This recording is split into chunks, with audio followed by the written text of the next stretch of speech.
যেখানে শিক্ষা, স্বাস্থ্য, চাকরি সব বিষয়ে দুর্নীতি, তার বিরুদ্ধে প্রতিদিনই আমাদের প্রচার আছে। সেই প্রচারে এখন নতুন উদ্যোগ আজকে মিলিত হয়েছে। প্রচারে মানুষের ঢল, এটা নিয়ে কতটা খুশি হচ্ছে? গোটা পশ্চিমবঙ্গকে রুটির প্রশ্নে বাঁচানোর জন্য পশ্চিমবঙ্গের মানুষ একসাথে রাস্তায় নামে।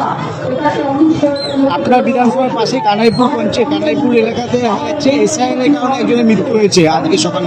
হ্যাঁ, শুনেছি গোটা ভারতবর্ষে, গোটা পশ্চিমবঙ্গে বিজেপির পার্টি নির্বাচন কমিশনকে ব্যবহার করে এসআইআর ক্ষেত্রে যে অস্থিরতা এবং উদ্বিগ্নতা শুরু করেছে, সেই অস্থিরতা এবং উদ্বিগ্নতাতে মানুষ আতঙ্কে আছে।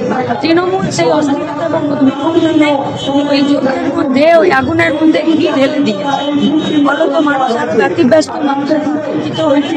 যিনি মারা গেছেন তার পরিবারের প্রতি আমার আগে সমবেদনা ছিল, এবং এই মৃত্যুর জন্য যারা দায়ী তাদের বিরুদ্ধে আমাদের লড়াইটা, যাদের বৈধ ভোটার যাদের নাম বাদ গেছে তাদের নাম ভোটার লিস্টে রেখে দেওয়ার জন্য, ফিরিয়ে আনার জন্য বাকি যে লড়াইটা, সেই লড়াই সিপিআইএম নেমে আছে। এই লড়াই আমরাই ছিলাম। এত মানুষের যে ঢল, তার জন্য কি আলাদা করে কোনো অক্সিজেন যোগাবে আপনাকে?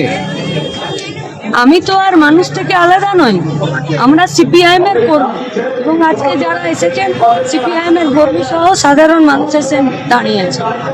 সেখানে আমাকে আলাদা করে উৎসাহ যোগাবে না। যেখানে আমি আলাদা হয়ে যাই সেখানে লড়াই ছোট হয়ে যায়। আমরা সবাই মিলে আগামী 8 তারিখ মুখ্যমন্ত্রী মমতা বন্দ্যোপাধ্যায় আসছেন শ্রীরামপুরে, আপনার পাশের বিধানসভা শ্রীরামপুরে। পশ্চিমবঙ্গের মুখ্যমন্ত্রী আগে আসা উচিত, দেখা উচিত ছিল। রাস্তাঘাট, 3 নম্বর বাস, হসপিটাল, শ্রীরামপুর বাস, এগুলোর কি অবস্থা, আরো আগে এসে আসা উচিত ছিল দেখা। এখন হাত থেকে বালি বেরিয়ে গেছে, আর এসে কিছু লাভ নেই।